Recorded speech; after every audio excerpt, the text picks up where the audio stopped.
രാഹുൽ മാങ്കൂട്ടത്തിന് ഇന്ന് നിർണായക ദിനമാണ്. ബലാത്സംഗ കേസിൽ രാഹുലിന്റെ മുൻകൂർ ജാമ്യാപേക്ഷയിൽ തിരുവനന്തപുരം ജില്ലാ കോടതി ഇന്ന് വിധി പറയും. ജാമ്യാപേക്ഷ തള്ളിയാൽ ഉടൻ രാഹുലിനെ കസ്റ്റഡിയിലെടുക്കാനാണ് അന്വേഷണ സംഘത്തിന്റെ ശ്രമം. ക്രൂര ബലാത്സംഗത്തിന് ഇരയായെന്ന യുവതിയുടെ മൊഴിയടക്കമുള്ള പോലീസിന്റെ റിപ്പോർട്ട് പ്രോസിക്യൂഷൻ കോടതിയിൽ സമർപ്പിച്ചിരുന്നു.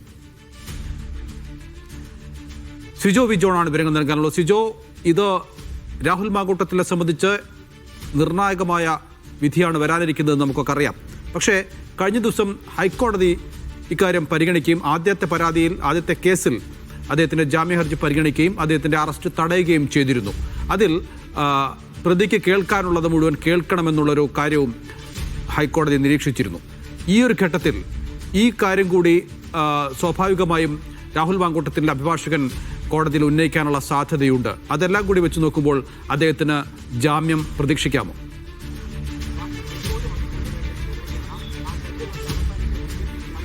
ജാമ്യം ലഭിക്കുക എന്ന് പറയുന്നത് വളരെ ബുദ്ധിമുട്ടായിരിക്കും. കാരണം ഗുരുതരമായ കണ്ടെത്തലുകളും പരാമർശങ്ങളും ഒക്കെയാണ് ഈ കേസുമായി ബന്ധപ്പെട്ട് നടന്നിട്ടുള്ളത്. ഈരയുടെ മൊഴി രേഖപ്പെടുത്തിയപ്പോൾ ക്രൂരമായ ബലാത്സംഗത്തിന് രാഹുൽ മാങ്കൂട്ടത്തിൽ ഇരയാക്കി എന്നുള്ളൊരു കാര്യമാണ് വെളിപ്പെടുത്തുകയും ചെയ്തിരുന്നത്. ആദ്യഘട്ടത്തിൽ കേസ് വരുമ്പോൾ ഈ KPCC പ്രസിഡന്റ് നൽകിയിരിക്കുന്ന പരാതി അത് DGP കൊടുത്തു. അതിലൊരു FIR രജിസ്റ്റർ ചെയ്യുക മാത്രമാണ് ചെയ്തിരുന്നത്. അന്ന് മുൻകൂർ ജാമ്യാപേക്ഷ സമർപ്പിക്കുമ്പോൾ രാഹുൽ മാങ്കൂട്ടത്തിൽ പറഞ്ഞിരുന്നത് ഇത് ആരാണെന്നോ വ്യക്തി ആരാണെന്നോ സ്ഥലം എവിടെയാണെന്നോ എവിടെ വെച്ച് സംഭവിച്ചു എന്നുള്ള ഒരു വിവരം പോലും ഈ പരാതിയിലില്ല. അതുകൊണ്ട് ഇതൊരു വ്യാജമായ പരാതിയാണെന്നുള്ളതാണ് ഈ മുൻകൂർ ജാമ്യാപേക്ഷയിൽ ചൂണ്ടിക്കാണിച്ചിരുന്നത്. പക്ഷേ കഴിഞ്ഞ ദിവസം ഇതുമായി ബന്ധപ്പെട്ട വാദം കേൾക്കുന്നതിനിടെ പ്രോസിക്യൂഷൻ കൂടുതൽ വിവരങ്ങൾ കോടതിയെ അറിയിച്ചിട്ടുണ്ട്. ഈ അതിജീവിതയുടെ മൊഴി രേഖപ്പെടുത്തിയിട്ടുണ്ട്. ഈ നടന്ന സ്ഥലവും അതോടൊപ്പം തന്നെ സമയമൊക്കെ ഉൾപ്പെടെയുള്ള കാര്യങ്ങൾ ചൂണ്ടിക്കാണിക്കുകയും ചെയ്തിട്ടുണ്ട്. മാത്രമല്ല വിവാഹ വാഗ്ദാനം ചെയ്താണ് പീഡനത്തിന് ഇരയാക്കുന്നത്. പിന്നീട് ഈ പെൺകുട്ടിയെ വീണ്ടും വിളിച്ച് ശല്യപ്പെടുത്തുകയൊക്കെ ചെയ്തിട്ടുണ്ട് ഉൾപ്പെടെയുള്ള കാര്യങ്ങൾ ഈ മൊഴിയുടെ വിവരങ്ങൾ ഉൾപ്പെടെ അന്വേഷണ സംഘം കോടതിയിൽ ഹാജരാക്കിയിരുന്നു. അത് സംബന്ധിച്ച പോലീസിന് വിശദമായ റിപ്പോർട്ടും പ്രോസിക്യൂഷൻ ഹാജരാക്കുകയും ചെയ്തിട്ടുണ്ട്. മറ്റ് തെളിവുകൾ കൂടി ഹാജരാക്കുകയും ചെയ്തിട്ടുണ്ട്.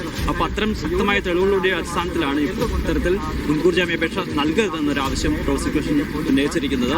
രാഹുലിന്റെ വാദം എത്രത്തോളം നിലനിൽക്കുമെന്ന് കാത്തിരുന്ന് കാണേണ്ടത്. കാരണം ആദ്യത്തെ കേസിൽ രാഹുൽ മാങ്കൂട്ടത്തിൽ നേരത്തെ മുൻകൂർ ജാമ്യാപേക്ഷ നൽകിയ സമയത്ത് ഈ 23കാരുടെ മൊഴി പോലീസ് എടുത്തിരുന്നില്ല. ഇപ്പോൾ മൊഴി എടുത്തതിന് ശേഷമാണ് ജാമ്യഹർജി വീണ്ടും പരിഗണിക്കുന്നതും അതിന്റെ വിധി വരാനിരിക്കുന്നു. അതുകൊണ്ട് തന്നെ ഈ മൊഴി ഈ ജാമ്യം നൽകുന്നതിനോ അല്ലെങ്കിൽ ഈ വിധിക്കോ ഏറെ നിർണായകമാകാനുള്ള സാധ്യതയില്ലേ? അതെ, അത് തന്നെയാണ് ഏറ്റവും പ്രധാനപ്പെട്ട കാര്യം. കാരണം ആദ്യം ഈ കേസ് രജിസ്റ്റർ ചെയ്യുന്ന സമയത്ത് KPCC പ്രസിഡന്റ് നൽകിയിരിക്കുന്ന പരാതി, ആ പരാതിയുടെ അടിസ്ഥാനത്തിൽ മാത്രമാണ് FIR രജിസ്റ്റർ ചെയ്തിരുന്നത്. പിന്നീടാണ് മൊഴി രേഖപ്പെടുത്തുന്നത്. രാഹുലിനെതിരെ ശക്തമായ ഒരു മൊഴിയാണ് ഈ പരാതിക്കാരൻ നൽകിയിരിക്കുന്നത്.